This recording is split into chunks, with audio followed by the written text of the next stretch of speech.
I haven't even checked the WoW Council thing. I've not even looked. It's like I barely could even care. Where is it? There it is.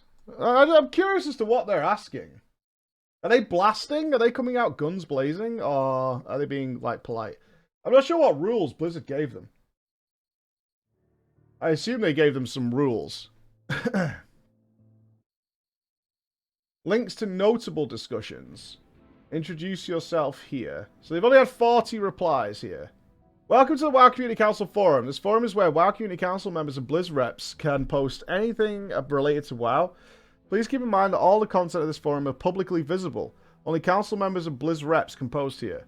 WoW Community Council members have been selected from among the many thousands of applications for a varied experience playing and posting about the game, as well as their diverse perspectives. We will continue to add council members as often as necessary to bolster every kind of discussion here, and council members will be removed 1 year after they were first added to the program. The application to join the WoW Council is currently closed, however we may open it again at any time. Here's a good place to get started. So what's their experience here? Hey everyone, I'm Legendaries, the co-GM of One Shot Vec Nilash. I've been a DK main since I 100% thought I was going to say since vanilla. I currently play Blood for the raid team. My heart is with Frost. I also love my Venthir MM Hunter. Oh god, they've got noobs on the council. Unlock. As a member of the council, I'm hoping to voice, not in my opinions, blah blah. Oh, this is cool. Bruce Step. Yeah, cutting edge raider first and foremost. Alright, so raider. I'm generally interested in old raiding content for transmog and mounts. Okay. I also have blue color blindness. Oh, that's cool. Okay. Oh, that's cool to have color blindness, but somebody with that sort of attention to detail. I'm Basil, resident Boomkin, TBC Classic Boomkin. Oh, okay. So they didn't just do it on the modern game. Fair enough. ITS wielding WoW Classic, so old school player as well. My heart is with the druids. I've got at least a little bit of interest in every facet of the game I can think about. I dabble in RP, good. Mountain transmogs. See, this is why you don't want it. He should be anonymous. I really care about the individuals. Hello, I'm World PvP. A multi-high rank PvPer, good. WoW since 2005, another old schooler, focused on PvP. All right. Anybody who's doing like pet battles and archaeology and professions, that kind of thing. A forums. I started playing WoW during the early days of the Burning Crusade. Another old school player. I'm not a cutting edge player, no super mythic farmer. I have my Keystone Master ahead of the curve. Okay. Oh, you're linking your mains? Oh, dudes. Don't do that, man. The game's consistently been another raider. Alright. Playing again since March 2005. A lot of old school players that I'm seeing, at least on the announcement portion. A lot of old school players. Oh, there's some new school players. I do M+. Comes to introduction is the newcomer chat. Oftentimes, there's a newcomer chat? No way. Oftentimes, I had no idea. Oftentimes I'll find myself logging in simply see if anyone needs help. What a dude! I ain't going in newcomer chat. Fuck that. Fuck that noise. I ain't going there. I'm not dealing with it. I'll just spam my links to my YouTube channel. I'll be that helpful. I'll be that guy. One of the things I feel I spend most time working on the council is the semi-casual player base of the game. The people that aren't pushing cutting edge, but they are doing just LFR normal. Alright, okay. So we've got somebody who's a bit more on the casual side. You might recognize me from the tech customer support MVP. I don't think I've ever been in the tech customer support side of this stuff. Google lol. Combat Outlaw Rogue since day one. Alright, so another very old school player. Okay. Focused on the AH. Ah. That's something I haven't seen so far. For the council, my biggest areas of focus are customer support. Casual should not be a negative term. No, it shouldn't. Accessibility, and last time concerns about culture in-game. Which are things that might make WoW more welcoming players for new, old, and returning players. Okay. Currencies. What is not, and should be account-wide? That's going to be a really interesting topic. What should be account-wide? There are a number of currencies in the game that should be account-wide. Some already are, but quote the other thread. But some others that should be added to the list. Time Warp badges, yes. Reroll coins from previous expansions, yes. Animate, yes. Prismatic Mana Pearls, yes. Curious Coins, yes. Order Hall Resources, yes. Apex's Crystals, yes. Why not? Yeah, this is all old school stuff. Other currencies that should not be account-wide. Conquest, Honor, Valor, Soul Ash, and Cinders. I mean, these are kind of, right? You can transfer them between characters. All reputations, in my opinion. All reputations should be account-wide. Anima? Yeah, Anima's on that list, yeah.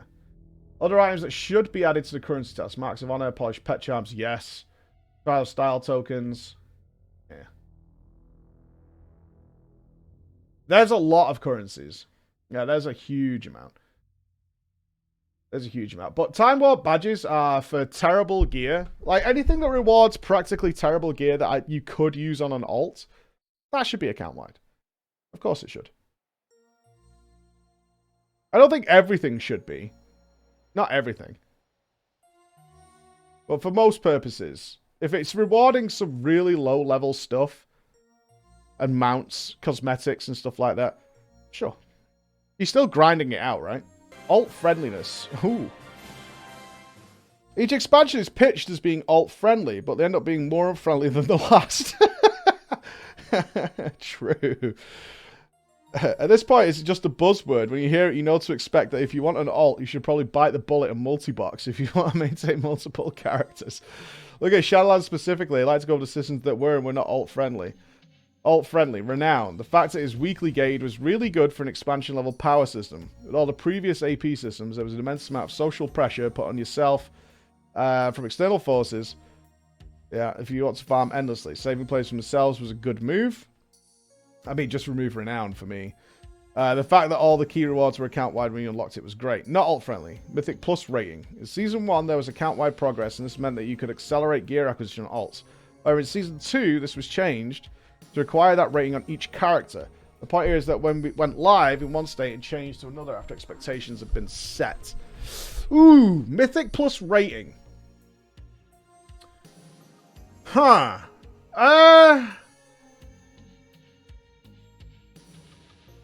I'm kind of on the fence on this one. If you're a really, really good Frost Mage and get 2.2k or whatever, or 3k, right, as an M plus rating,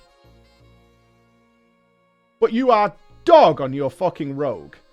You are absolute dog. And that happens all the time. You are the mutts fucking sweaty balls on your rogue. And it's undergeared. And it's shit. I mean, you should be able to see. I think that the compromise there is you can see that their main, because you'll still understand the dungeon for the most part. You can see that their main has that. Like Rated.io did. Like, it had the main score, right? That's what I would say. You know what I mean? It's the fact that the gear upgrades are locked behind rating. Oh, okay. Oh, I see. Yeah, I agree with that then. Oh, I see what I say, because you had to... Yeah, okay, I misread that. So, in the last season, once you got the all 15s or something, you could get everything. Yeah, on your alts. Yeah. Okay, yeah, I totally agree with that. That's fine. In the same breath, you would say that... I mean, isn't the Valor badges, like, the more difficult part of it? The amount of Valor points you needed. I know in my guild, people were farming like +2s or something. It was mental. It's absolutely wacky. Valor's uncapped now? Good. Because that was weird. They were just fucking spamming +2s for gear. Really strange. More rep grinding. Legos. I was going through multiple steps in order to engage with that system. It's a bit of an outlier. If you missed a single week of Torghast, you were just behind permanently. There's probably been talk about gold cost of having legendaries. What do you think the biggest downside to legendaries in Shadowlands was? I would say it was the gold cost. Even more than Torghast. I had to lend multiple people gold because they, in my guild, they just couldn't afford to buy their legendaries. It was insane. I've never seen anything like it. I've never seen anything like it. I gave Kenny, I think, nearly 1 million gold. Because Kenny plays every fucking character. And he just couldn't afford legendaries. It's so weird. Stygian Embers, Domination Shards. I mean, that whole system is dead on arrival, right? What did I feel every time I tried to log in and alt? That I needed to grind Renown. I needed to do Torghast on those characters, and I just logged off. That was it. I logged into an alt, and it was like, okay, I need to go and do Torghast, and I need to, like, start farming Renown, even though it's not hard. And I always have this argument with people. It's like, it's not hard, though, Mike. No, but it's fucking boring. It's so boring. And you can do it fast, but I don't care. If you start doing multiple Torghast runs, that time adds up really quickly. Really quickly. If you, I did Torghast. I managed 1 week of doing Torghast on all characters. I did it for 1 week, and it took hours. Literally hours. Because they're all different gear levels. Depends on which run you got. What was the reward? The reward was not even a legendary, because I needed to do it again the next week, and that might reward you with a legendary. But for someone like me, who wants to... I don't play Guardian Druid. I play a Druid. I want to play Moonkin. I want to play Resto. I want to play Feral. I want to play Guardian. That's 4 legendaries.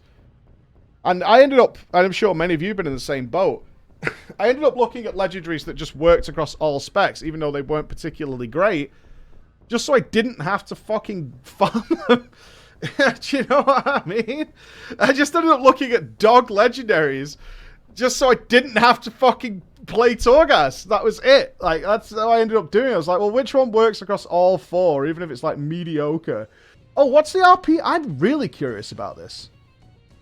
It's posted to start a discussion about WoW RP. Even if RP isn't for you, some of the features discussed here might be of interest to you. Awesome.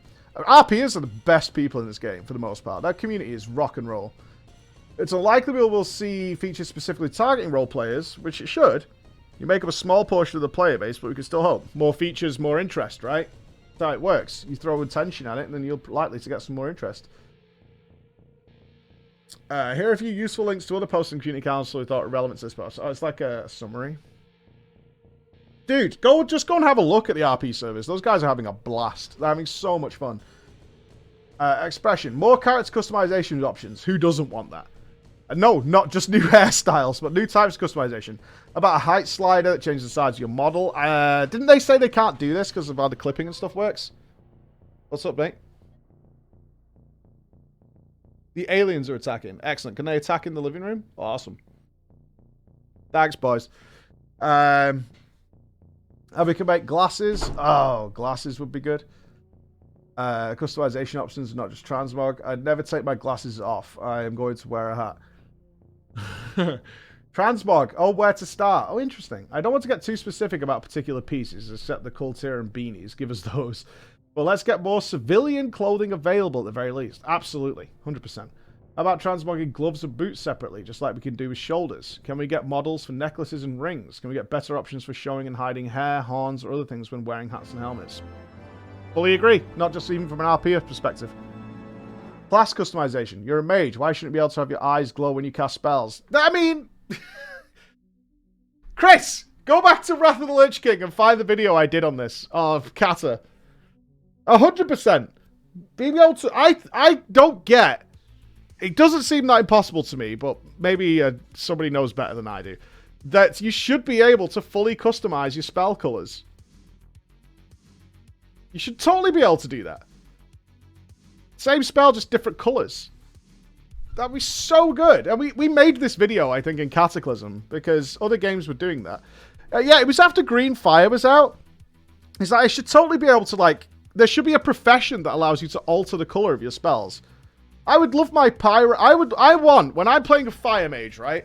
And I'm doing pyro, inferno blast, phoenix flames. I want to look like a unicorn of gay pride, literally jizzing all over the boss. That's what I want to look like. Because why? That fucking makes me really happy. That's what I want to look like. I want to look like, I want wings. I want the full fucking thing. And I just want to be splurging all over the place. That's what I want to look like. I want to look like a literal pride flag cannon shooting at the boss. And the same with my hunter. All my spells look the fucking same with the hunter. I mean to leave trails and stuff. Paid store cosmetic. It should be a profession. You should have to visit someone who augments your spell colors. It's so cool, man. It's so fun. Better toys and consumables. Are there those that transform your character? Yes! I still use Deviant Fish. Every single day. I carry a stack of like 200 Deviant Fish. Many of these are very limited duration. Right! Oh, they disappear after death. If I want to be a ghost, I have either to spend a fortune on spectral potions or use multiple separate toys. Yes! Yes! Yes, yes, yes, yes, yes.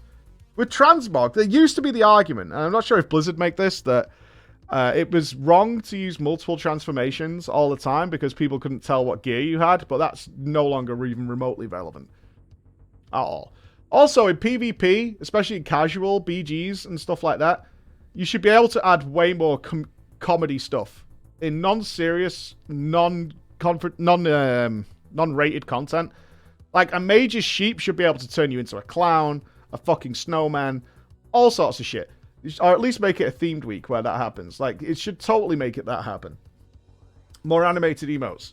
Firstly, I want to be able to customize your stance, walk animations, perhaps facial expressions when idle. There's a whole lot of emotes already existing again that you can apply, such as leaning against the wall. The list goes on.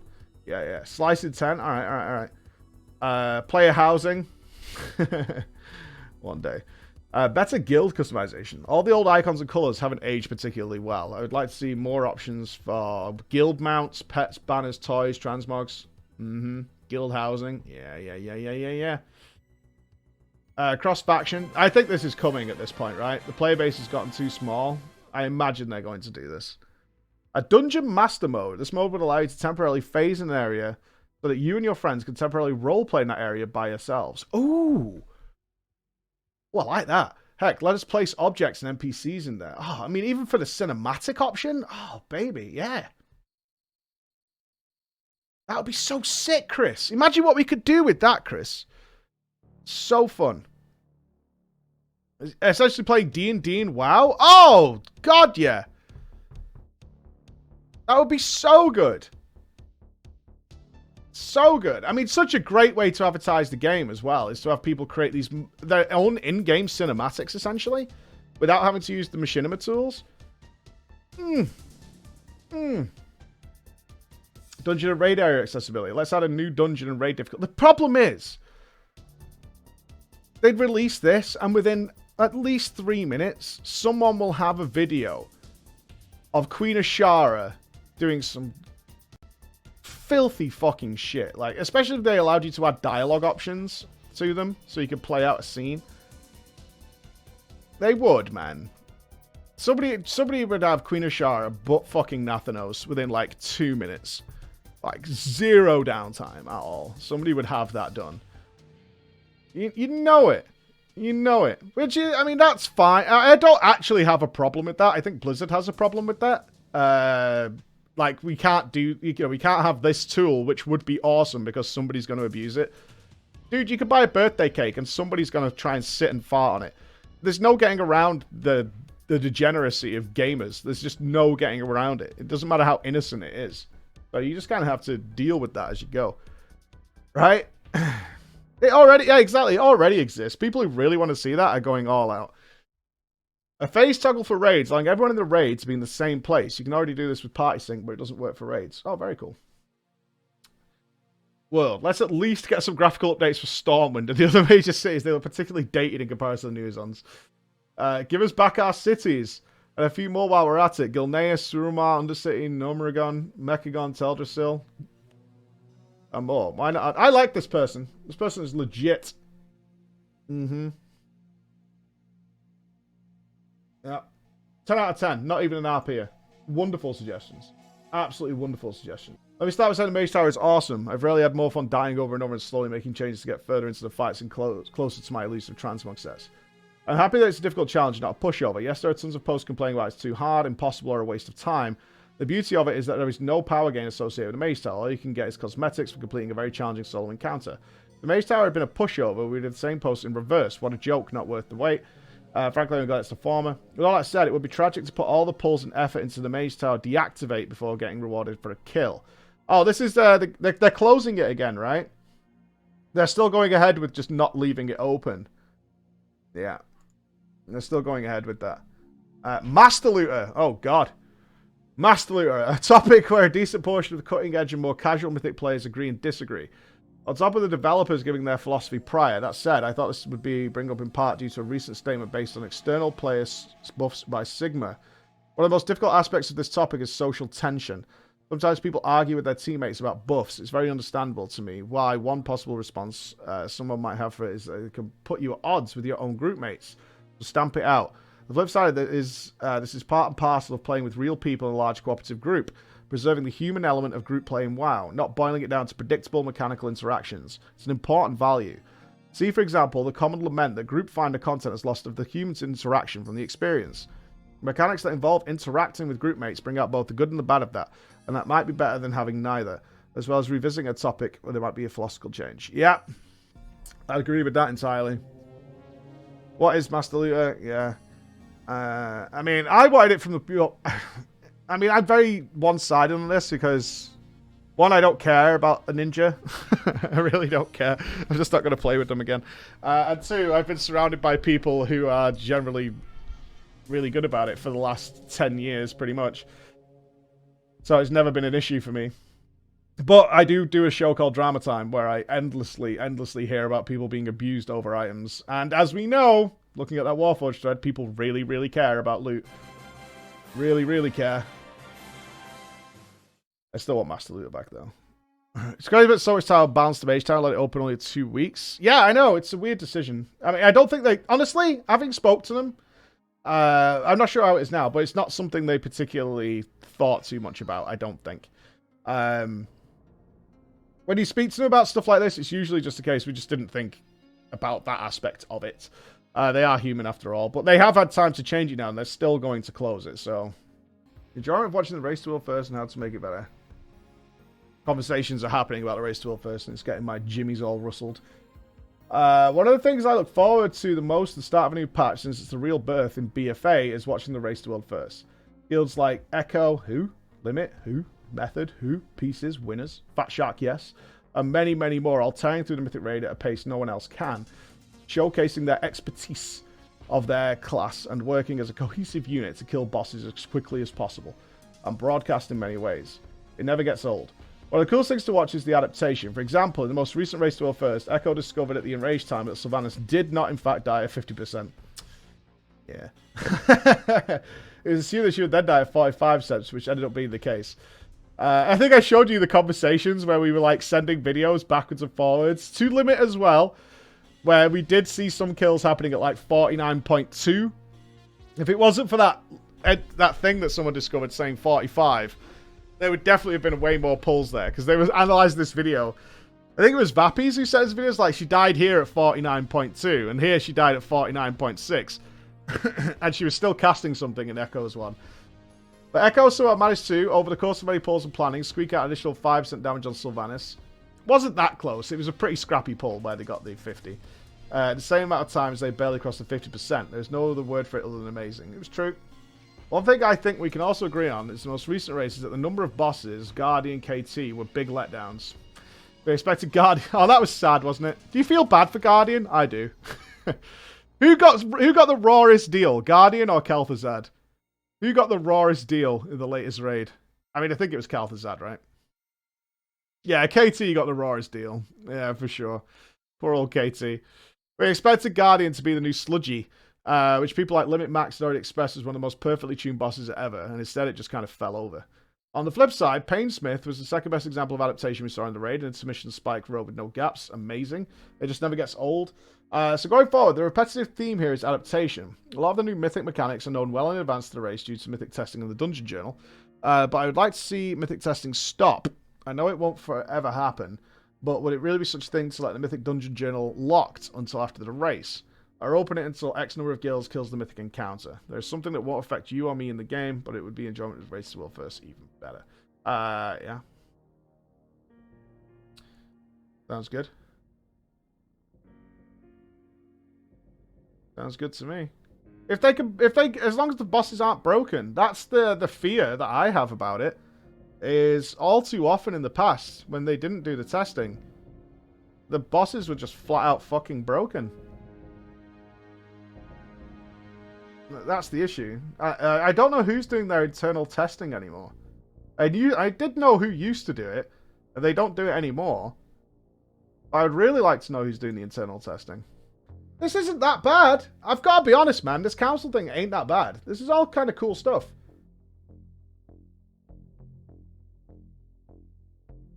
I think this is alright. This is better than I thought it would be. This is fine. Like, I really don't see a problem, like, here at all. I know you said there's been some drama recently.